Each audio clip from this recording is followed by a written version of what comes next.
तो मित्रों UPSC prelims exam तो कंप्लीट हो चुकी है। अब उसमें समझो कि धुरंधर 1 में जो हिट लिस्ट बनाई थी हमजा ने कि रहमान डकैत को मारना है, ऐसा वो एक पेपर था जीएस जिसके मार्क्स से आप मेंस में प्रोग्रेस करते हैं, सीसेट क्वालिफाइंग था। लेकिन अब धुरंधर 2 शुरू होने वाली है क्योंकि उसमें 7-8 गुनहगारों को, बदमाशों को आपको धराशायी करना है। 7 पेपर आते हैं मेंस में कि जीएस उसका पेपर 1, 2, 3, 4, उसके बाद निबंध का एक पेपर, ऑप्शनल सब्जेक्ट एक जिसके 2 पेपर, इतने तो हैं जो मेरिट में काउंट होंगे। और उसके बाद लैंग्वेज के पेपर होते हैं आपकी प्रादेशिक भाषा और इंग्लिश, हालांकि वो मेरिट में काउंट नहीं होते, पासिंग मार्क लाने होते हैं। तो यानी कुल मिलाकर 7 तो आपके पेपर हैं जो मेरिट में आपको लाने हैं। अब आप समझिए समय कितना कम बचा कि 24 तारीख रविवार को प्रीलिम्स कंप्लीट हुई है और कुछ ही दिनों में इसका रिजल्ट आएगा और अब मेंस एग्जाम अगस्त की 21 तारीख को है। मतलब ये दोनों डेट्स को आप इग्नोर करें तो 88 दिवस आपके पास बचते हैं। और 88 डेज आप ज़्यादा ना माने क्योंकि आप समझिए 7 दिन तो आप कट ऑफ आंसर की के जमेले में रहेंगे, 3 दिन आप यूपीएससी का वो डेफ फॉर्म भरेंगे अगर पहली बार भर रहे हैं तो, 15 दिन आप फुल लेंथ मॉक टेस्ट में जाएंगे क्योंकि अगर 7 आपके पेपर हैं, हर एक के आप 1-1, 2-2 भी टेस्ट लिखोगे तो 15 दिन उसी में चले जाने हैं। तो ये सब आप माइनस करो तो मुश्किल से 63 डेज, मतलब 2 महीने का समय बचता है। अब ऐसी स्थिति में जब आपके पास 63 डेज है और 7 पेपर जिसको मेरिट में गिना जाएगा, मतलब प्रत्येक पेपर के लिए आपके पास बचते हैं केवल 9 दिन। तो 9 दिन के अंदर आपको सब चीज़ों को जब कवर करना है तो एक तो पहले से ही अज्यूम किया जाता है कि आप बहुत कुछ पढ़ के बैठे हैं और उसके ऊपर जितना वैल्यू एडिशन, क्वालिटी एनरिचमेंट करना है वो आपको कुछ सीनियर टीचर्स के द्वारा करना चाहिए ताकि कम समय में बिना ये सब फ्लावरी लैंग्वेज, चिकनी चुपड़ी बातों के आप सही दिशा में टारगेटेड आपकी फायरिंग होती रहे। मित्रों, इस बार के इस अनअकैडमी मेंस बैच की विशेषता ये है कि आपको एजुकेटर के live lecture, live doubt resolution, answer writing ये सब तो था ही, साथ ही साथ यूपीएससी के टॉपर्स वो भी आपकी लाइव आंसर राइटिंग प्रैक्टिस करवाने वाले हैं। ऐसे 20 सेशंस आपको मिलेंगे। और तीसरा कि हमारी जो मेंस की मॉक टेस्ट सीरीज थी उसकी फिजिकल कॉपीज आपको मिलेंगी, उस पर आप प्रैक्टिस कर सकते हैं और उसका भी विदिन 48 आवर्स में इवेल्युएशन हो जाए, ऐसा हमारा प्रयत्न होगा। तो ये पूरी जो ऑफरिंग है quality enrichment programme for mains 2026 केवल 9999 में आपको अवेलेबल है। ये एक बात हुई।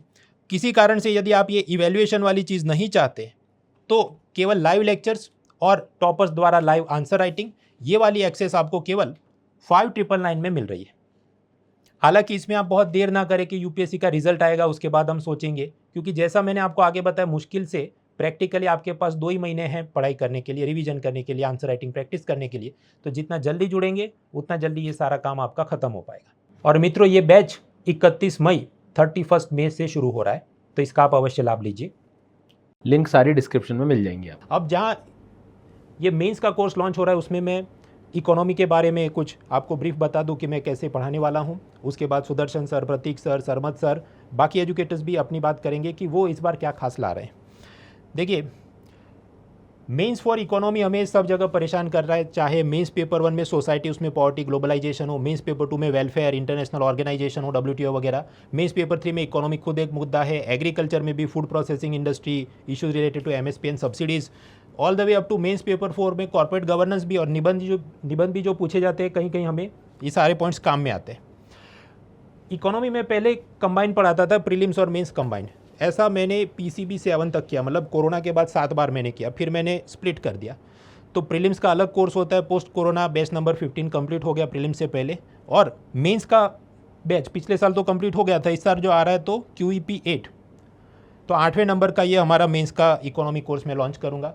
चाहे वो मेंस पेपर 1 के अंदर अर्बनाइजेशन, पॉवर्टी वगैरह की बातें हो, पेपर 2, 3, 4 सभी जगह पर, तो सारे एस्पेक्ट कवर किए जाएंगे। रैपिड रिवीजन हैंडआउट आपको मिलेंगे, रेडीमेड टेम्पलेट्स हैं उसमें इंट्रोडक्शन, बॉडी, कंक्लूजन के लिए, और mains answer writing with evaluation तो है ही। जो नोट्स हैं उसके अंदर कॉम्प्रिहेंसिवली माइंड मैप मैंने बनाए हैं, और ये कोई ऐसा नहीं कि वो गूगल जेमिनाई में फीड करके वो आपको रंग बिरंगा चित्र बनाता है, ऐसा नहीं। कॉम्प्रिहेंसिव कौन कौन से टेक्स्ट, क्या मुद्दे कहाँ पर जुड़ते हैं, सभी चीज़ें आपको लेक्चर में पढ़ाई जाती हैं। हैंडआउट जो है उसमें इंट्रोडक्शन, बॉडी, कंक्लूजन और उसके इंपॉर्टेंट जो भी टर्मिनोलॉजीज़ हैं, सेंटेंसेस है, उसका हिंदी अनुवाद आपको एक ही हैंडआउट में मिल जाता है। फॉर एग्जांपल की इकोनॉमिक डीकपलिंग, तो आर्थिक वियुग्मन, और ये इसका इंट्रोडक्शन है और इसी का हिंदी अनुवाद साथ ही में आपको दिया है। तो इस कारण से कुछ लोगों को हैंडआउट थोड़ा लंबा लगता है, पर ये उसका कारण है ताकि एक में आपका काम हो जाए। दूसरा, इकोनॉमिक सर्वे से होता है ये 2 साल पहले कुछ बोला हो, अब जाके वो पूछते हैं।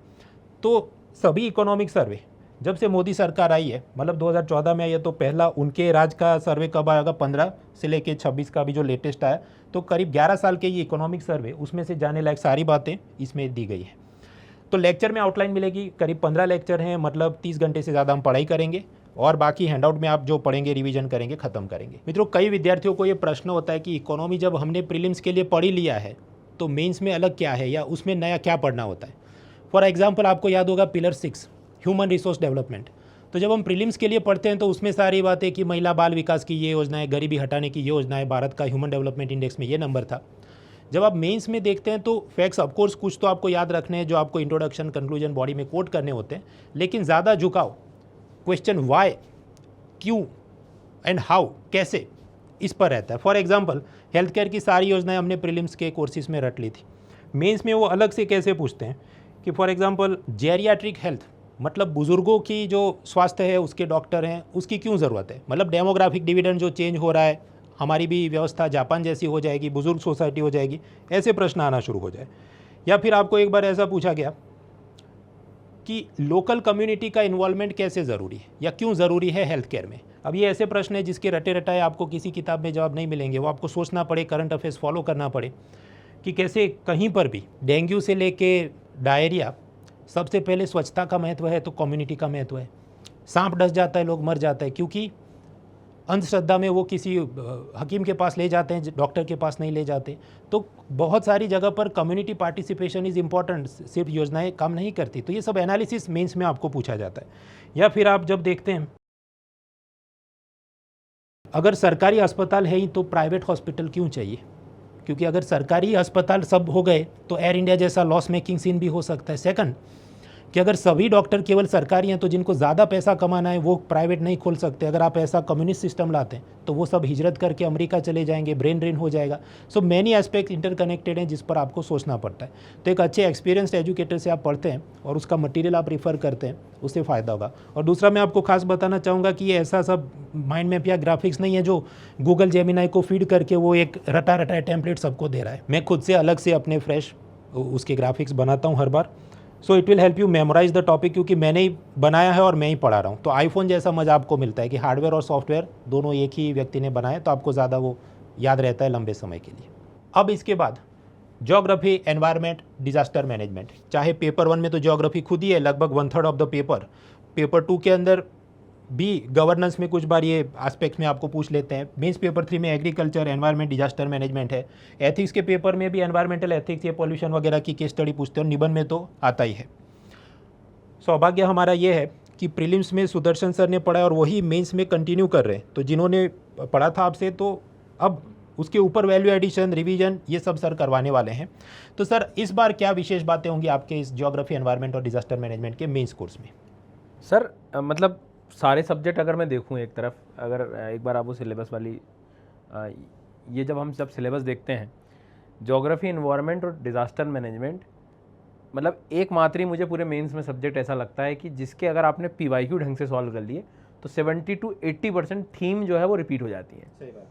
मतलब आज अभी मैं नोट्स दिखाऊंगा, जो मैं बच्चों को नोट्स देने वाला हूँ, उसमें मैं दिखाऊंगा कि एक हिमालय वर्ड अगर आपने पकड़ लिया तो हिमालय शब्द से ही कम से कम 5 से 6 पीवाईक्यूज आपको वैसे ही देखने को मिल जाएगी। तो सबसे पहला जो मेरा काम रहेगा, और जो इस बार एग्ज़ाम दे भी रहे हैं, तुम इस कोर्स को लो नहीं लो, पढ़ने का कम से कम तरीका देखो कि सबसे पहले आप थीम आइडेंटिफाई करो। इंडियन ज्योग्राफी जैसा मान लो आपने पढ़ना शुरू किया तो स्टार्टिंग आप हिमालय की थीम पे काम करो। हिमालय को कितने अलग अलग तरीक़ों से देखा जा सकता है, ठीक है। तो हिमालय को हम लोग एक तरह से कह सकते हैं कि क्लाइमेट चेंज एस्पेक्ट से भी देख सकते हैं। ग्लेशियर पिघल रहा है, ग्लेशियर अगर पिघलेगा तो वाटर मैनेजमेंट पर भी चीज़ें आएंगी, कभी एकदम बाढ़ आ जाएगी तो कभी बाद में फिर ड्रॉट के सीक्वेंस बन जाएंगे। हम लोग बहुत ज़्यादा टूरिज्म प्रमोट कर दिए हैं तो इंफ्रास्ट्रक्चर को लगाकर टूरिज्म से पूरा वहाँ का पूरा जो इकोसिस्टम है वो डिस्टर्ब हो गया। हिंदू कुश बेल्ट आता है। तो सारे एस्पेक्ट्स पीवाईक्यूज भी सॉल्व करेंगे, प्लस अब उस बात को प्रूव करने के लिए ज्योग्राफी में ना हर एक चीज़ का आपको एग्जाम्पल देना पड़ेगा। आपने कहा ग्लेशियल बस्ट हो गया, लेकिन कहाँ हो गया, कोई एग्जाम्पल है? सरकार ने कुछ काम किया? नहीं किया। क्लाउड बस्ट होता है हिमालय रीजन में, लेकिन कुछ पुराने एग्जाम्पल्स हैं कि नहीं, कुछ केस स्टडीज़ है कि नहीं। तो एक फॉर्मेटिंग कर दी सर मैंने इस साल से। पहले हम और इस तरह से मैं नोट्स भी ज़रा आपको सब बताऊंगा। सबसे पहले जैसे मैं आपसे चर्चा कर रहा था कि हमें थीम का आइडेंटिफिकेशन करना है, तो मैंने बच्चों के लिए थीम बनाई, भाई हिमालय का रीजन जो है अपने लिए एक सबसे बेसिक थीम बन गया। अब यहाँ पे इंग्लिश मीडियम लिखा है इसका मतलब जो भी मैं समझाऊंगा एज इट इज़ मैंने हिंदी मीडियम के लिए भी जो है एज इट इज़, मतलब बिना कोई चेंज किए आपको वही शब्दावलियाँ के साथ पूरा मुख्य परीक्षा के लिए अलग से, इसमें कुछ भी ऐसा हिमालय का सिर्फ माउंटेन रिवर ये कुछ भी कंक्लूड नहीं है। डायरेक्ट वो 20 पेज हिमालय को लेके उसको पढ़ो, सारे क्वेश्चन पुराने भी और आने वाले भी कवर हो जाएंगे। आने वाले भी क्यों, कैसे कवर हो जाएंगे, उसका भी एक बहुत अच्छा तरीका रिवीजन में वाला वो पैटर्न जो है बताने वाला हूँ। ये इंडेक्स मिल जाएगा स्टार्टिंग में, और ऊपर से आप चेक भी कर सकते हो तुरंत क्विकली कि यार मेरी थीम में क्लाइमेट चेंज में टॉपिक्स हुए हैं कि नहीं, और नहीं हुएंगे तो आप अपने हिसाब से क्विकली उसको तुरंत रिवाइज भी कर सकते हो। तो ऐसी जैसे हिमालय को लेके मैंने 3 थीम वो कवर करी जिससे क्वेश्चन आ चुके हैं। एक थीम वो है जिससे क्वेश्चन प्रोबेबिलिटी आगे आने के, कि भाई थर्स्ट वेव्स क्या होते हैं, हिमालय से फॉरेस्ट फायर ये नया टॉपिक आ रहा है, हिमालय में स्प्रिंग क्राइसिस जो है लोकल कम्युनिटी वाले, क्योंकि नदियों को तो यूज़ हम कर लेते हैं आगे तक, बट वहाँ के जो लोग रह रहे हैं उनको नदियाँ थोड़ी मिलती हैं, छोटे छोटे स्प्रिंग्स मिलते हैं तो वो सूख रहे हैं, तो उनको एक लेके एक इमर्जिंग वो है। कुछ फिर प्रैक्टिस क्वेश्चन दे रखे हैं। तो सबसे पहले हम थीम आइडेंटिफाई करके, थीम के भी मैंने सब थीम बना दी है कि भाई हिमालय के अंदर भी किस किस थीम में क्वेश्चंस आते हैं। तो पहले तो हमें PYQs पकड़ना पड़ेगा। अब चूंकि सर बता रहे थे टाइम ही नहीं है, वो काम मैंने कर दिया। तो मत परेशान हो, ये किताब वो किताब, क्लास में आओ, सबसे पहले देखो अच्छा हिमालय है, हिमालय में इतने सारे 7 क्वेश्चन आ रखे हैं, अच्छा मतलब इसका अकॉर्डिंग मेरे को पहले तो कंटेंट तैयार होगा। अब कंटेंट तुम ढूंढने जाओ, एक एक थीम पे इतना कन्फ्यूजन होता है, इतना फोमो रहता है, 1.5-2 घंटे ऐसे ही चले जाते हैं। कुछ नहीं किया मैंने, हर एक थीम के कुछ इंपॉर्टेंट 6-6, 7-7 पॉइंटर्स बना दिए।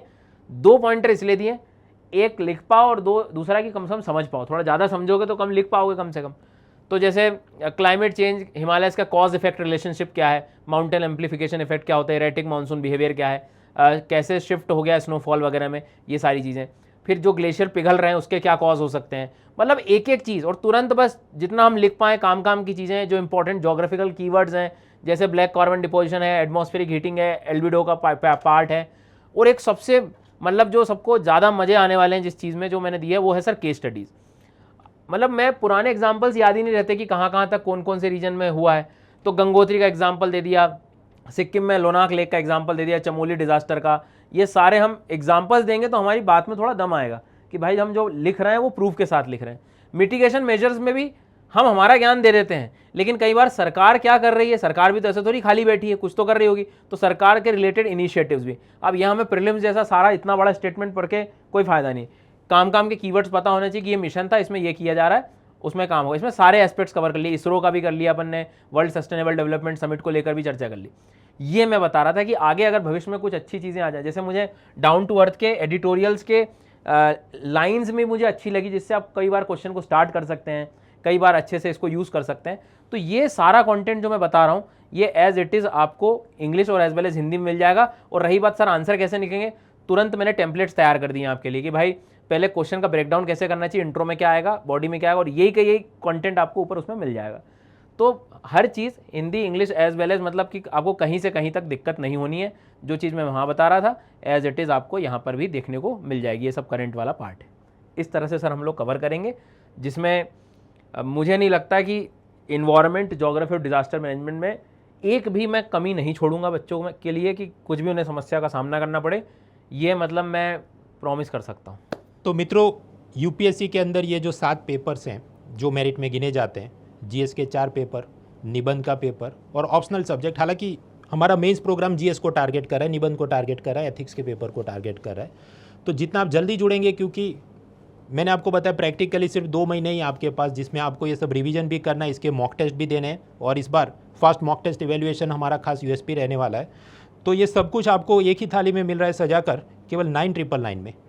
अब ये जितना आप जल्दी जुड़ेंगे, मतलब रिजल्ट की राह देखने मत बैठिए, वरना उतना टाइम आपका फिर एक सब्जेक्ट ही आपका जी आपका डिसिप्लिन नहीं बनेगा जब तक आप कोई कोर्स ज्वाइन नहीं करते।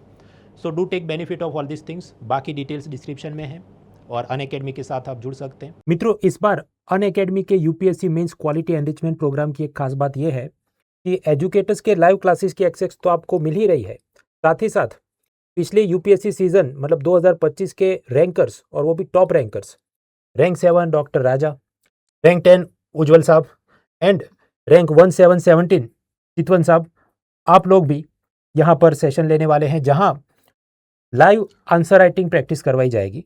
तो हम इनसे जानने की कोशिश करते हैं कि सर इसमें क्या खास बात होगी, what are the unique features of this Sir, particularly now the main thing is that we just have 2 months, so it will be very mains oriented. How we should be analyzing the PYQs, what themes can be expected, all these things I'll be saying, sir. And I will also be having some special focus on ethics because I've gotten good marks in ethics. So these would be the things from my end.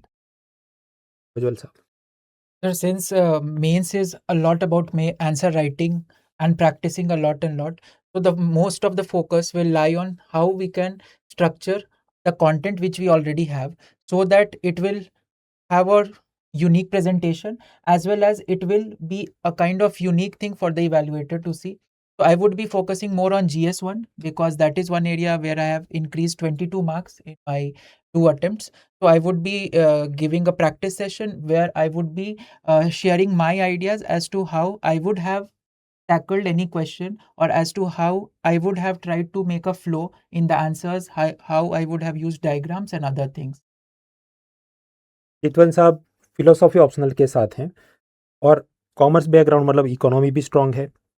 तो और निबंध में इन्होंने बहुत ही एक special format बनाया है कि मैं पहले से ही इतना मटेरियल प्रिपेयर करके जाऊंगा कि उस हिसाब से उस फ्रेमवर्क में फिट हो रहा है वो निबंध का टॉपिक मैं चूज़ करूंगा, रादर देन कि यूपीएससी मुझे कॉर्नर में घेर ले और मुझे कुछ भी चूज़ करना पड़े। तो सर कुछ बताइए आप क्या विशेषता है? फॉर्चुनेटली और अनफॉर्चुनेटली से मैंने 2 साल मेंस की तैयारी करी है, तो during that preparation I have devised from my self a few frameworks, a few tactics to how to tackle some say bouncers or normal questions.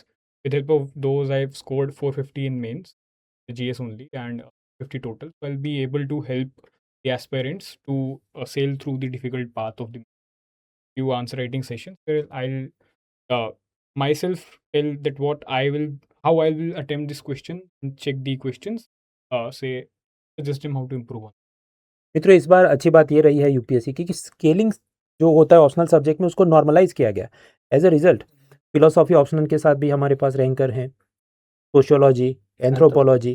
Sir Ujjwal साहब आपके पास वापस आते हैं। आप जो बताएं कि GS1 में आपने काफ़ी इंप्रूव किया था और GS1 में सोसाइटी आजकल करंट अफेयर सेंट्रिक जो पूछा जा रहा है, सोशियोलॉजी आपका ऑप्शनल भी रहा है, तो क्या इन चीज़ों को आप देख रहे हैं और क्या उस हिसाब से आप स्ट्रॉन्ग करवाएंगे? सर, एक तो इंडियन सोसाइटी में जो पहले क्वेश्चंस आते थे वो काफ़ी स्टैटिक होते थे कि उन्होंने कोई रीजनलिज्म, कास्टिज्म, कम्युनलिज्म पे क्वेश्चन पूछा।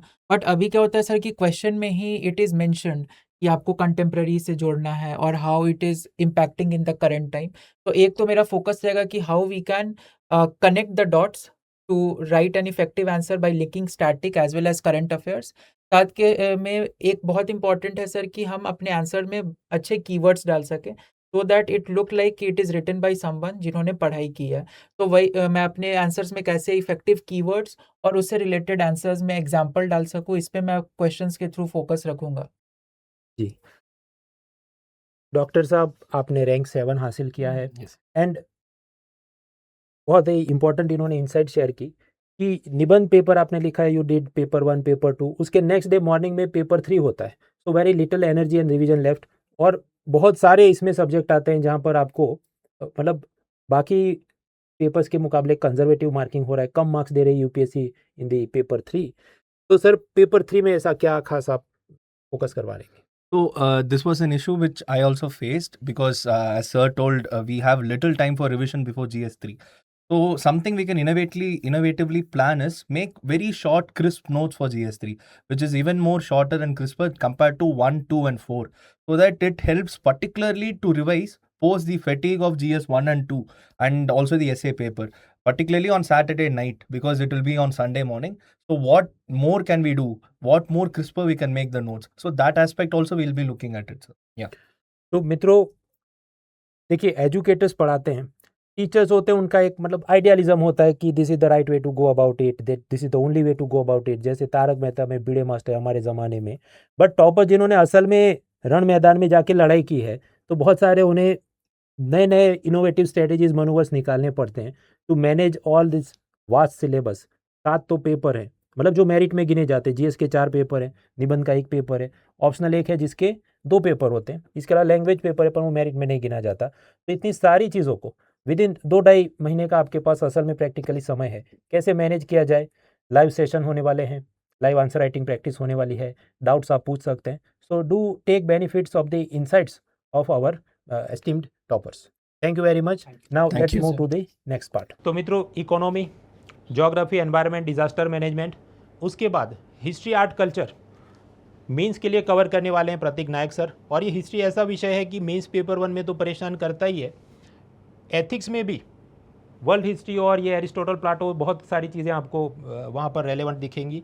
और निबंध में तो लगभग हर साल एक निबंध ऐसा पूछा जाता है जो हिस्ट्री के साथ कुछ ना कुछ डायरेक्टली इनडायरेक्टली जुड़ा हो. तो प्रतीक सर, ये जो आप हिस्ट्री पढ़ाने वाले हैं फॉर मेंस, इसमें क्या विशेषता होगी जो प्रीलिम से इसको अलग बनाती है? सर मेनली क्या आता है कि जो प्रीलिम से उसमें थोड़ा फैक्ट होता है, मेंस में क्या आता है कि एनालिटिकल सवाल आता है जिसमें आपको फैक्ट तो इंक्लूड करनी ही होती है. से फॉर एग्जांपल आपको मुख्य परीक्षा के अंदर इस तरह से पूछा जाता है कि भाई जो एंशियंट सोसाइटी और कल्चर था या एंशियंट रिलीजन था, वैदिक रिलीजन, उसके क्या फीचर्स थे और आज की पीरियड में हमें वो फीचर्स देखने को मिलते हैं कि नहीं मिलते. तो हमें वो प्रैक्टिसेस के साथ कंपैरिजन देखना पड़ेगा. या आप देखोगे वैदिक पीरियड के ऊपर से एक बार पूछ दिया गया कि भाई अर्ली वैदिक से लेटर वैदिक का जब ट्रांजिशन हुआ तो क्या क्या प्रकार के बदलाव देखने को मिलते हैं. तो बेसिकली इसके अंदर आपको एक तो एंशियंट से है, या आप मिडिवल इंडिया में आप देखें कि हम डायनेस्टीज़ के नाम याद रखते हैं कि ये राजा आया, सल्तनत आई और तुगलक आए और खिलजी आए. बट देन यहाँ पूछता है कि सल्तनत के टाइम पे टेक्नोलॉजिकल इनोवेशंस क्या हुए थे और उसकी सोसाइटी और इकोनॉमी के ऊपर क्या इम्पैक्ट पड़ती है. तो ये बेसिकली ऐसा पार्ट है जो नॉर्मली हम लोग प्रीलिम्स के टाइम पे बहुत बार टच करते हैं, पर वो फैक्ट के रूप में होते हैं, पर वो उतना वो फ्रेमवर्क के अंदर नहीं होते. पर यही चीज़ को अगर हम लोग यहाँ पे मेंस पे करेंगे तो बट ऑब्वियस है कि बहुत ही एनालिटिकल और डिटेल के अंदर करते हैं. जैसे मैं हिस्ट्री, आर्ट एंड कल्चर के केस में आपको एक सवाल दिखा रहा हूँ, ये मेरी नोट्स का ही ये सवाल है जो मैं करा था अभी. अब हड़प्पन सिविलाइजेशन सब लोग पढ़ते हैं. अगर यूपीएससी आपको पूछ देगी कि हड़प्पन सिविलाइजेशन एक साइंटिफिक सिविलाइजेशन थी, डिस्कस गिविंग एग्जांपल्स, तो हम क्या लिखेंगे उसके अंदर से. तो जो चीज़ आपने प्रीलिम्स में शायद पढ़ी होगी, आपको याद होगा कि भाई उन्होंने वो ग्रेट बाथ बनाया था, उन्होंने डैम्स बनाए थे, कैनॉल्स बनाए थे, बट उसको स्ट्रक्चर में कैसे डालेंगे, है ना. साइंस की जब आती है तो फिर मेटलर्जी की भी एग्जांपल हमको देनी पड़ेगी कि भाई उनके पास मेटलर्जी का नॉलेज था क्योंकि वो ब्रॉन्ज की डांसिंग गर्ल बनाई थी. या आप देखने की कोशिश करोगे साइंस उनके यहाँ हर रोज़ डेली लाइफ का पार्ट था, मतलब ब्रिक्स की डायमेंशन देखो, आर्किटेक्चर देखो, टाउन प्लानिंग. तो बेसिकली वो सब चीज़ें एक्सट्रैक्ट करके एक फ्रेमवर्क में अंदर डालनी होती है. तो उसी को यहाँ पे हाईलाइट किया गया है कि देखो वेट्स एंड मेजर्स है, कैसे स्टैंडर्डाइजेशन ट्रेड एंड कॉमर्स के अंदर किया गया, सील्स है, ये सब के सब क्या दर्शाता है. बेसिकली सर एक साइंटिफिक प्रोग्रेस को दर्शाता है. तो उसी के ऊपर से ये पूरा का पूरा बनाया हुआ है कि जैसे वाटर मैनेजमेंट उन्होंने किया था, तब का वाटर मैनेजमेंट आज की तारीख में कैसे काम में आता है. इनफैक्ट यूपीएससी ने एक बार सवाल भी पूछा था कि हड़प्पन सिविलाइजेशन की जो शहर है वो आज के अर्बन प्लानिंग में और अर्बन मैनेजमेंट में कैसे हेल्प होते हैं. 2014 का ये सवाल था. तब शायद तक भारत सरकार ने वो स्मार्ट सिटी मिशन भी शुरू किया था उसी साल 14-15 के आसपास. तो मेनली सर उस तरह से एक्सट्रैक्ट करके हम लोग हिस्ट्री पढ़ते हैं और इसमें आपको बहुत ही कंसोलिडेट करके पढ़ना पड़ता है, क्योंकि नॉर्मली क्या होता है कि कैंडिडेट्स बहुत सारा वेग एग्जांपल्स लिख देते हैं. तो वो चीज़ का मैं आपको यहाँ पे सॉल्यूशन देता हूँ, one stop solution from ancient medieval, जिसके अंदर से जो एक्सट्रैक्टेड आर्ट एंड कल्चर के टॉपिक आते हैं वो, और फिर मॉडर्न इसके साथ साथ हम लोग करेंगे. पोस्ट इंडिपेंडेंस और वर्ल्ड हिस्ट्री का भी हम लोग टच करते हैं सर. तो ये तो मित्रों बात हुई हिस्ट्री, आर्ट, कल्चर की, जिसमें ना सिर्फ जीएस बल्कि निबंध और एथिक्स में भी आपको ये काफ़ी उपयोगी है. और प्रतीक सर पढ़ाने वाले, प्रतीक सर की खास बात यह है कि ऑप्शनल सब्जेक्ट का हिस्ट्री भी आप ही पढ़ाते हैं. तो कई बार हम ये देखते हैं कि ऑप्शनल सब्जेक्ट में जो हिस्ट्री के सवाल आए उसी से मिलते जुलते थीमेटिक चीज़ें जीएस में रिपीट हो रही हैं, तो उस लेवल का ज्ञान भी आपको गहराई से पढ़ाया जा रहा है. Right sir. और दूसरी बात ये क्या है कि जैसे एक ऐसे है, ठीक है, अब यूपीएससी के पीवाईक्यू उठा के देख लोगे तो एक बार पूछा गया था कि history is a series of victories of scientific man over romantic man around. अब आप जब हिस्ट्री के कंटेक्स्ट में जब ओवरऑल एग्जांपल्स देखोगे तो आपको बहुत सारी बैटल्स देखने को मिलती है, लड़ाइयाँ देखने को मिल जाती है. जैसे पानीपत की लड़ाई है, तो बाबर जो था वो मॉडर्न टेक्नोलॉजी लेके आया, तो वो बेसिकली साइंस का बेसिकली एक प्रोग्रेस कहा गया कि भाई कैनन्स का यूज़ करना, तुलगुमा का टेक्निक का यूज़ करना, कैसे मोबाइल कैनन्स के थ्रू विल्से की फायरिंग की जाती है. या इसके बाद आप देखोगे इंडस्ट्रियल रिवॉल्यूशन इंग्लैंड ने किया, बाकी सारे देश पीछे रह गए. तो ये जो पूरा क्रक्स मिलता है 125 मार्क्स का एक ऐसे का, वो मेनली कहाँ से मिलेगा सर? हिस्ट्री कल्चर से ही आपको मिलता रहेगा सर. मित्रों, UPSC mains paper 2 polity, governance, welfare, international relations, ये जो पूछा जाता है यहाँ पर पॉलिटी बहुत ही सिग्निफिकेंट, हैवी वेट और प्रीलिम्स के मुकाबले डिफरेंट डायरेक्शन में जाता है. हमारे पास इस पूरे पेपर को कवर करने के लिए एक सीनियर एक्सपर्ट फैकल्टी हैं, सरमद महराज सर. तो सर पहले हम ये जानना चाहेंगे कि how is this polity governance in mains different from prelims and how are you structuring your course? if our audience is somebody who is preparing for the examination next year and somebody who is writing the exam, mains exam this year, there are different approaches that you need to follow. In prelims, you'll be asked questions based on facts or concepts. But in mains, it will be analysis and elaboration. Simple example. Who has the power to increase the number of judges in the Supreme Court? ये question prelims में आया है. That power is with the parliament. But collegium system का analysis, what are the positives, criticism, how it happens that judges are appointed in other countries, वो mains में आता है. Which is where you need to analyze and elaborate whatever you have covered in your prelims examination. वो mains examination है. अब इसमें different types of questions are asked. Simple factual question can also be asked. Financial emergency कब impose होती है और उससे क्या होता है, ये question भी आया है. Constitution has provisions for joint sitting of two houses of the parliament. कहाँ कहाँ ऐसा possible है, कहाँ कहाँ possible नहीं है, और reasons भी बता दो. Pure fact. But कुछ questions आ सकते हैं which are current affairs oriented. For example, how far do you agree that section 66A and is allegedly unconstitutional? क्योंकि वो श्रेया सिंघल का petition था, वो question आ गया. Unfair means को लेकर एक bill थी, वो question आ गया. सिमिलरली कुछ मूवीज़ बैन हो जाती है या मूवीज़ के अराउंड कुछ कंट्रोवर्सी होती है. सिंपल क्वेश्चन आया था, what do you understand by the concept freedom of speech and expression and why are films on a slightly different plane as compare to other forms of expression. ये current affairs oriented है. For example, जो Biden ने अपने बेटे को pardon कर दिया तो पार्डन पे क्वेश्चन आ गया. Comparison of Indian constitutional scheme with other countries of the world. Similarly, France में कुछ controversy होगी related to secularism. The question was asked, what can France learn from Indian secularism? So the approach that you need to follow for mains is completely different. आपको article numbers याद नहीं रखने हैं, करने की ज़रूरत नहीं है. You don't need to go too deep into the facts, but you need to have a broader vision, understanding of which topics are in the news, which types of questions can be asked in the examination, and accordingly have a good introduction, body, conclusion. Committee reports का नाम पता होना चाहिए, उनकी recommendations पता होनी चाहिए, judgments of the court you need to incorporate as many as possible, but those should be relevant for the question. For example, power of the president or the governor in giving assent to the bills. उसमें presidential reference, what is presidential reference? How far do you agree that the presidential reference is binding on the government of the day? तो उसमें judgements को coat करना है. तो एक holistic understanding होनी चाहिए पॉलिटी की, गवर्नेंस की, and that's what we will try and attempt in this course. मित्रों, जैसा सरमत सर ने बताया कि करंट अफेयर्स सेंट्रिक जो सवाल पूछे जाते हैं और उसका नेचर अलग अलग होता है. जैसे ये जो बाइडन के बारे में, वो पार्डन के बारे में जो प्रश्न पूछा गया, अब आप पाएंगे कि YouTube पर पॉलिटी के नाम पे जो कंटेंट चलता है, खासकर करंट अफेयर्स वाला, सो बिकॉज पेज सेंट्रिक, वो सब कई सारे टीचर्स वो गिने चुने मुद्दों पर ही हमेशा वीडियोस बनाते रहते हैं. सरमत सर की खास बात ये है कि आप पॉलिटी तो पढ़ाते ही हैं, अनअकैडमी इंग्लिश चैनल पर आप करंट अफेयर्स भी साथ ही साथ कवर कर रहे हैं, द हिंदू, इंडियन एक्सप्रेस वगैरह. और जो सीरियस कंटेंट चाहिए आपको यूपीएससी मेंस के लिए, he is that type of serious teacher. तो पॉलिटी का आपका ये सर कोर्स अनअकैडमी के हमारे मेंस प्रोग्राम का हिस्सा है. सर अप्रोक्सीमेटली कितने लेक्चर्स आवर्स होंगे, कुछ बता पाएं? रफली 20 आवर्स. और इसके अलावा आपके प्रीलिम्स और फाउंडेशन बैच और वो तो सब चल ही रहा है, जो 2027-28 को टारगेट कर रहे हैं. तो एक तो आप अनअकैडमी इंग्लिश चैनल पर सर के लेक्चर सीरीज़ को फॉलो करें, जो फ्यूचर की एग्ज़ाम देने वाले हैं और जो अभी 26 का मेंस देने वाले हैं. तो इस कोर्स में आप सर का भरपूर फ़ायदा उठाइए. It will help you not only in this mains paper 2 but also in the essay, ethics, सब जगह polity, governance and this dimensions are coming. So बाकी आपको डिटेल्स डिस्क्रिप्शन में मिल जाएंगे कैसे इस कोर्स को ज्वाइन कर सकते हैं. मित्रों, यूपीएससी मेंस में जनरल स्टडीज़ के पेपर्स तो हैं ही, और वहाँ पर एक रेंज बाउंड मार्क्स सबके रहते हैं. आप दूसरों से बहुत ज़्यादा आगे निकलने की कोशिश कर सकते हैं, पर वो मुश्किल रहता है. लेकिन ये निबंध ऐसे पेपर ऐसा है कि इसमें अगर आपके कम मार्क्स आए तो you can never recover it from other subjects. और दूसरा, इसमें जो अच्छे मार्क्स लाता है तो उसका टॉप रैंक सुनिश्चित हो जाता है.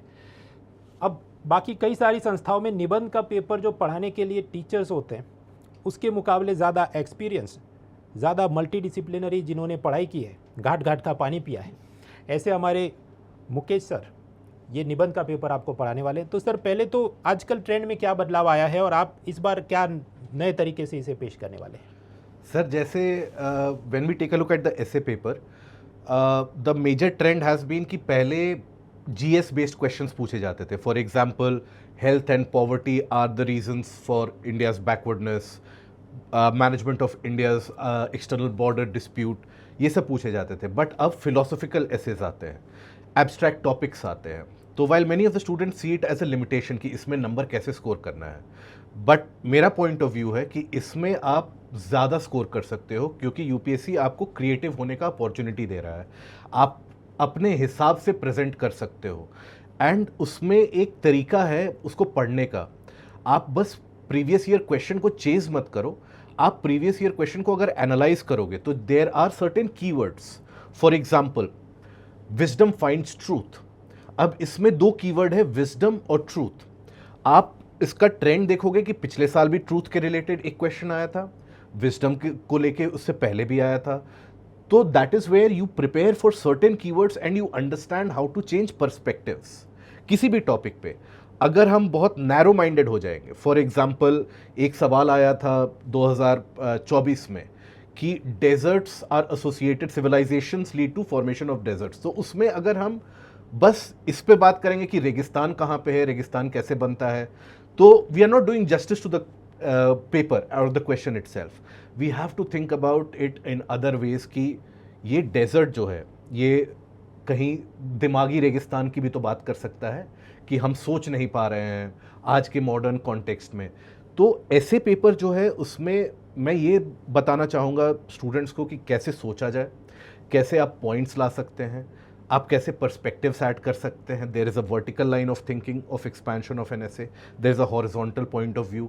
आप कैसे डिफरेंट पॉइंट्स ऐड कर सकते हो, starting from GS paper 1 to GS paper 4, and ensuring that essay paper में आप मिनिमम 130 प्लस आप आराम से टारगेट करके जाओ, and that will be your rank decider, and that will be a buffer against, let suppose आपका कोई GS paper अच्छा नहीं जाता है या इंटरव्यू आपका अच्छा नहीं जाता है, but that will ensure success in the examination.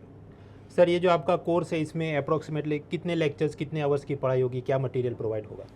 Sir इसमें we will give a kind of a entire road map for the past previous year question papers. जब से ये फिलोसॉफिकल एसेस आने वाले हैं, आ रहे हैं, उनका पूरा नोट्स होगा. डिटेल्ड क्लासेस कवर होंगे अराउंड 15 आवर्स में. We will have the entire discussion about, and we will have the practice writing also, and we will have the live evaluation also wherever possible, कि students ने जो लिखा उसको हम उस समय देख सकते हैं. तो इससे स्टूडेंट्स को एक गाइडेंस मिलेगा. We will also discuss toppers का approach, so that we have a well known framework जिस पे स्टूडेंट आगे बढ़ के उसको ऐसे लिख सकता है. जी सर. मित्रों, इंग्लिश मीडियम के जो एस्पायरेंट्स हैं मुकेश सर को बहुत अच्छे से जानते हैं, फॉलो करते हैं, लेकिन बायलिंगुअल या हिंदी माध्यम से भी आप हैं तो सर के लेक्चर्स को आप अवश्य देखिए और आप उनसे और अच्छे से जुड़ सकते हैं. उनके फ्री क्लासेस, स्पेशल क्लासेस भी अवेलेबल है, पूरी सीरीज़ चलती है, तो ज़रूर से आप उनकी प्रोफाइल को विजिट करिएगा. अनअकैडमी ऐप इंस्टॉल करें, मुकेश कुमार झा सर्च करें, you will find it. Thank you very much sir. तो निबंध हमें पढ़ाने वाले हैं Mukesh sir. Thank you sir. मित्रों, यूपीएससी मेंस में जो जनरल स्टडीज़ पेपर 2 है वहाँ हमें परेशान करता है इंटरनेशनल रिलेशन, पेपर 3 में इंटरनल सिक्योरिटी, एंड एडिशनली चाहे एथिक्स का पेपर है वहाँ पर भी ये इंटरनेशनल रिलेशन के एथिक्स हैं, और निबंध में तो डायरेक्टली इनडायरेक्टली बहुत कुछ पूछा ही जाता है. चेतन सर ये सब्जेक्ट्स भी पढ़ाते हैं और द हिंदू, इंडियन एक्सप्रेस आदि का करंट अफेयर्स भी सर बहुत अच्छे से फॉलो करते हैं, यूट्यूब पर पढ़ाते हैं. So sir, how are you structuring this course and what are the USPs? Sir, when you look at GS paper 2 and paper 3, these are two subjects which are the most easiest to score. For sure, you will get 4 IR questions, 4 security questions. So this is easy 100 marks in your pocket. And when you look at just international relations, the trend has been that all the questions are entirely based on current developments, especially of the last 10 to 12 months. For example, if you look at questions on SCO, NATO, or any UN related organizations which have been asked, and the recent conflicts which have also come as a question, it's all entirely based on the current events. So in the course, the focus is on entirely covering these current events, linking that with answer writing. Students often struggle with building a good structure to their answers.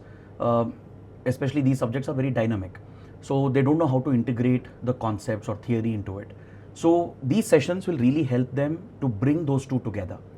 And when you look at security, from 2013, lot of topics have repeated again and again.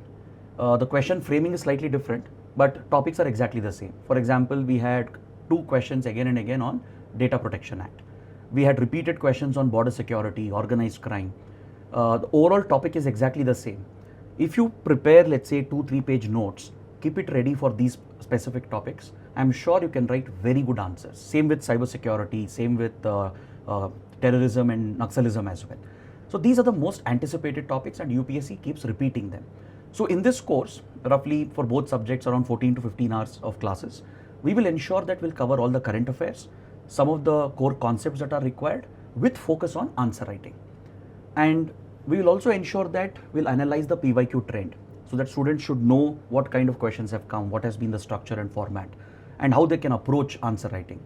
And also I'll be sharing a lot of notes which they can keep it ready. As I said, many topics have repeated. So once the notes are there, they can just replicate it as is. Plus, these are subjects which have a multi-dimensional nature to it. They are connected to many other subjects. So whatever you learn here will, as you said, it will help in essay. It could help in ethics. It could help in even economy, polity. There are a lot of interlinkages. So that's where I think these areas are very high with regard to their return on investment. The time and effort that you put in will eventually translate into marks. Yes sir. मित्रों, ये जो international relation के नाम पे UPSC के कई YouTube channels और ये सब में जियो पॉलिटिक्स, इंडिया, चाइना, पाकिस्तान, एक था टाइगर, जेम्स बॉन्ड, ये सब चलता है। बट जो रियल यूपीएससी पूछती है, खासकर मेंस में, इंटरव्यू में, निबंध में, that requires a serious teacher. तो चेतन सर करंट अफेयर सीरीज लेते ही हैं अनअकैडमी यूपीएससी इंग्लिश चैनल पर, साथ ही साथ सर का पूरा कोर्स तो यहाँ पर है ही, and additionally do take benefit. Sir के फ्री क्लासेस उनकी प्रोफाइल पर आप देख सकते हैं, चाहे आप हिंदी, इंग्लिश, बायलिंगुअल जो भी मीडियम से आप पढ़ रहे हैं, बहुत ही आसान इंग्लिश में सर ने अपनी बातें समझाने की हमेशा कोशिश करते हैं, so that larger mass of students can benefit.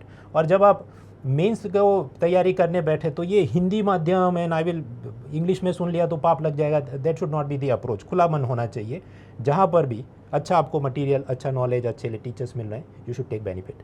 तो यहाँ पर भी आप देखिए कि एक senior serious teacher international relation आपको पढ़ाने वाले हैं, so do take benefit of this. मित्रों, केवल 48 आवर्स में आपके मेंस के मॉक पेपर्स का इवेल्युएशन। जी हाँ, अनअकैडमी अब एक नया प्रोसेस डेवलप कर रहा है, एक वर्कफ्लो डेवलप कर रहा है कि जैसे ही आप अपना मेंस का मॉक टेस्ट देते हैं, पेपर अपलोड करते हैं, 48 घंटों के भीतर ही आपको इवेल्युएशन और उसके कॉम्प्रिहेंसिव फीडबैक के साथ आपकी कॉपी वापस मिल जाएगी। इसके बारे में हमें ज़्यादा बताने के लिए अजीत सातपति जी, जो यहाँ पर सीनियर मैनेजर हैं और पूरा मेंस इवेल्युएशन का ये वर्टिकल डिपार्टमेंट देखते हैं।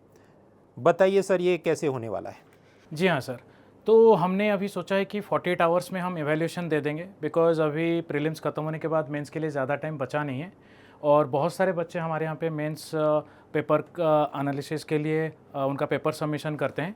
तो हमने सर एक ऐसा फ्लो बनाया है जहाँ पे मेंस क्वालिफाइड, जिन्होंने मेंस मल्टीपल टाइम्स इवेल्युएटर्स ने लिखे हुए हैं मेंस, वो पेपर आपका चेक करेंगे। एक प्रॉपर एसओपी बनाई गई है, स्टैंडर्ड ऑपरेटिंग प्रोसीजर की, किस तरह से पेपर को चेक करना है, क्या क्या फीडबैक्स देने हैं, मार्किंग कैसे करनी होती हैं। तो एक 2 स्टेज प्रोसेस बनाया गया है। पहले चेक होता है, फिर उसके रिव्यूअर्स भी हैं, वो दोबारा चेक करते हैं कि प्रॉपर फीडबैक गया है नहीं गया है, और ये सब कुछ लर्नर्स को 48 आवर्स में उनके पास उनका फीडबैक पहुंच जाएगा सबमिशन के बाद।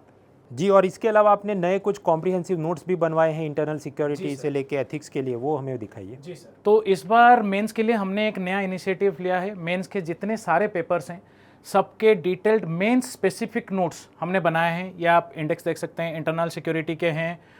ये ऐसे रहेंगे नोट्स, ग्राफिकल रिप्रेजेंटेशन, टेबल, क्या चाहिए हमें मेंस में, क्या लिख सकते हैं जिससे हमारा मार्क बेटर हो सकता है, मार्क इम्प्रूव हो सकता है।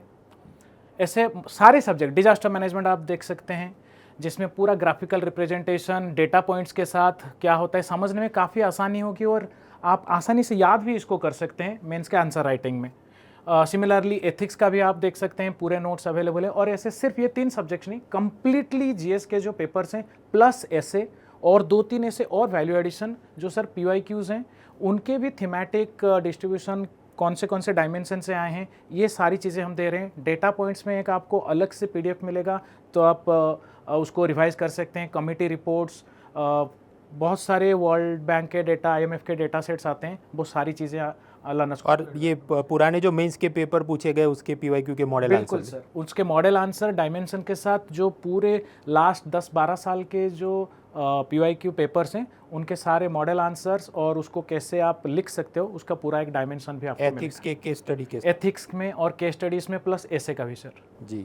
और ये केवल इंग्लिश में है या इंग्लिश और हिंदी ये दोनों? सर बोथ दोनों लैंग्वेज में है, इंग्लिश में भी मिलेगा और आपको हिंदी में भी मिल जाएगा। तो मित्रों मतलब एजुकेटर्स तो हैं ही जो आपको पढ़ाएंगे, मॉक टेस्ट भी होने वाले हैं, लेकिन इस बार खास नई बातें क्या है, केवल 48 आवर्स में इवैल्यूएशन और फीडबैक के साथ आपको अपने पेपर्स मिलेंगे और इसके अलावा कॉम्प्रिहेंसिव पूरे रिवैम्प करके नोट्स बनाए गए हैं, PYQ के मॉडल आंसर, सब कुछ आपको केवल एक ही इस बैच के साथ मिल रहा है, तो इसको आप अवश्य एनरोल करें। मित्रों अनअकैडमी के मेंस के मॉक टेस्ट वैसे तो आप ऑनलाइन डिजिटली दे सकते हैं कि आपने घर पे जवाब लिखा, फ़ोटो खींच के PDF स्कैन करके अपलोड किया, लेकिन जिन विद्यार्थियों को फिजिकल टेस्ट देने हैं, मतलब ये प्रिंटेड क्वेश्चन पेपर कम आंसर बुकलेट जैसी UPSC में होती है ऐसी आपको घर पे मिले और उसी में आप अपने जवाब लिखें, प्रैक्टिस करें, तो ऐसा भी एक नया प्रोडक्ट MRTS बनाया गया है जिसके बारे में हमें अजीत भाई बताएंगे। जी सर, तो ये जो MRTS mains revision test series है इसमें सर टोटल 20 टेस्ट रहेंगे, 10 सेक्शनल और 10 फुल लेंथ टेस्ट, मतलब GS 1, 2, 3, 4 और ऐसे सबके 4-4 टेस्ट और सबके 2 सेक्शनल और 2 फुल लेंथ टेस्ट सर। और इसमें बच्चों को मिल जाएगा, लर्नर्स को मिल जाएगा कि पूरा जो QCAV है UPSC के फॉर्मेट में 56 पेजेस का आता है UPSC का CSAT GS पेपर में, वो पूरा उसको लिख के हमारे पास सबमिट कर सकते हैं थ्रू आवर पोर्टल। उसमें उनका इवैल्यूएशन हो जाएगा 48 आवर्स के अंदर अंदर। और सिमिलरली सर इसके जो मॉडल आंसर्स हैं ये भी लर्नर एक्सेस कर सकते हैं डिजिटल हमारे प्लेटफॉर्म पे, जिसका QR कोड बनाया गया है, वो स्कैन करके इसको एक्सेस कर सकते हैं। सर इसमें एक और चीज़ जो खासियत ये है कि ये बच्चों को प्रिपेयर करेगा कि टाइम लिमिट और वर्ड लिमिट में कैसे हमें पूरा का पूरा पेपर हम लिख सकते हैं, जिसके लिए सर एक और चीज़ हमने बनाई है, लोगों को आंसर राइटिंग में हेल्प करेगा। ये जो सर आंसर राइटिंग गाइड है इसमें, ये सर आप ओपन करके दिखाएंगे तो बच्चों को पता चल जाएगा कि आंसर राइटिंग हमें करना कैसे है, किन किन चीज़ों पे हमें ध्यान देना होता है, क्या क्या पॉइंट्स हैं जिसमें हम मार्क इम्प्रूव कर सकते हैं सर। हाँ, मतलब ये पूरी एक अलग से बुकलेट बनाई गई है जो आपको इसके साथ मिलती है ताकि आप उस हिसाब से स्केलेटल फ्रेमवर्क में इसको जुड़ सकें। तो ये कॉम्प्रिहेंसिव चीज़ अजीत भाई कैसे हम हासिल करें? सर इसको परचेस करने के लिए हमारा जो QP बैच है, हमारे जो मेंस बैच हैं, उसको MRTS के साथ इवैल्यूएशन के साथ अगर आप परचेस करेंगे हमारे स्टोर SKU में लिंक आपको मिल जाएगा, ये डायरेक्टली आपके घर तक आपको डिलीवर हो जाएगा। So hello everyone, since the mains is upcoming very soon, we will be helping you guys to actually get into the head of the mains paper setter. We'll tell you how to approach a question, how to write a question, how to analyze your question, and what are the mistakes that we both did as an aspirant. Now since we are here, some things we have learned from our mistakes, we'll try to tell you what not to do. For example, we can say here's a question of GS paper 1 which says, do you think that globalization results in only an aggressive consumer culture? Justify your answer. Now if you write into 10 marker, there should be a framework for it. One is globalization. Globalization will take a rough theme of a globalization here. Now just we'll see about the facets of globalization and the consumer behavior. What are the changes in consumer behavior due to socialization? One will be a positive, one will be a negative. So in this kind of question, since it's a 10 marker, we don't have too much space to write upon. What we'll tell you is how to start a question. For example, globalization is there and consumer culture is there. So we'll make an intro wherein we'll relate globalization and consumer behavior. Then we'll certainly form points regarding positives and negatives. Yes, that it is increasing aggressive consumer behavior and it is not in per se increasing it. What are the examples which you can use in the say question and the conclusion. So this will be the rough framework of how we'll be going about in these sessions. So coming up next is So as Chitwan was saying, we will be looking at how exactly to approach a question. And primarily, I also feel that knowing what the demand of the question is also very important, because some people generally what they do is they just read stuff and they try to put down what they've read onto the paper without addressing what the question has been asking you, what the demand of the paper setter is. So we have to understand what the demand is, and for that primary thing will be the keywords. Like for example, the last question had justify, so here they had given as explain. So if it is critically analyzed, how we should be doing it. So all these things we'll be looking at it in the classes. And what is the demand of this question? Women's social capital complements in advancing empowerment and gender equity, right? So in fact, there are two demands to this, where we say how social capital is linked with empowerment and how social capital is linked with gender equity. So these are the two parts of it, and it is a 10 marker. And obviously the structuring of the question also matters. So how much point should I write for the first one? How much should I write it for the second one? And in which part of the page should I begin from? Where should I end it? All of it matters a lot. Equal importance should be given to both the demands. Some people will write a lot of points for empowerment and they will totally leave out or maybe just write 2 or 3 points for it. Obviously, they won't be getting good marks. So all these things we will be looking at it in the classes. Now, coming to GS3. So as we can now see in GS3, it is again a very dynamic portion that we need to cover. And here we are having again a PYQ that was asked last year, again on a very, like we can tend to create certain templates for the themes which we can predict that can come. For example, here the question is very natural that was asked, that the world is moving away from free trade and multilateralism to protectionism and bilateralism. So I will be like discussing that if you were in to write this answer in the paper, then how will you try to articulate it? So like I will suggest that if this is a 10 marker, you have 2 sheets to write. So first, there is not an implicit demand to tell that the world is moving away from free trade towards protectionism, but I will try to tell you that you should use a little bit of space to tell how this is happening. So you can use keywords here, say the loss in the values of WTO is happening, supply trade threats are there. After that, what I would have done, that challenges, I would have tried to make a separate subheading, which is the first thing, because this is explicitly they are asking. So there I will have, say, 5 points on challenges. Then how can these challenges be met is another subpart. So then I will make another subheading where I will tell that what all way forward we can take. So here again we will use 5 points, and then in the end we can have a positive note about how we can uphold strategic autonomy of India and what India should do in this thing. So I will just try to tell what I would have done if I, since I had written this exam in my this attempt, so what I had done, so that you can learn a little bit out of that. So coming to the fourth part, which is your ethics. Now in ethics, in my opinion, doing the section A much more better is very much important compared to your case studies, because on an average everyone does well in case studies. They tend to get the average marks of 10 or 11 out of 20, but section A is a section which people generally don't focus much on. So now look at this question. They're talking about constitutional morality and they're saying that it is not a natural sentiment but a product of civil education and adherence to the rule of law. So they're talking about two things. One is your civil education and then the rule of law. So then they're asking you to examine the significance of constitutional morality for public servant, highlighting the role in promoting good governance and ensuring accountability in public administration. So here what becomes important is there are a lot of keywords over here where we have to talk about how what constitutional morality is and how it is linked to promoting two things. One is your good governance and ensuring accountability. So there are 2-3 keywords here, and it sometimes becomes confusing for the person to comprehend what the actual demand is.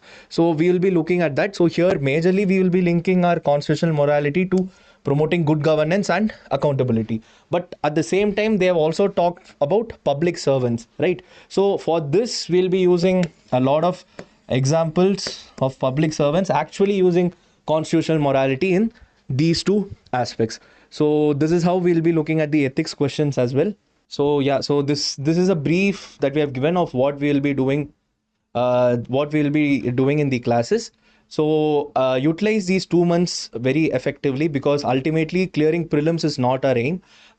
Doing well in mains is what is the actual game, and that is what is going to give you your marks, and what your rank you'll be getting, and everything is depends on that.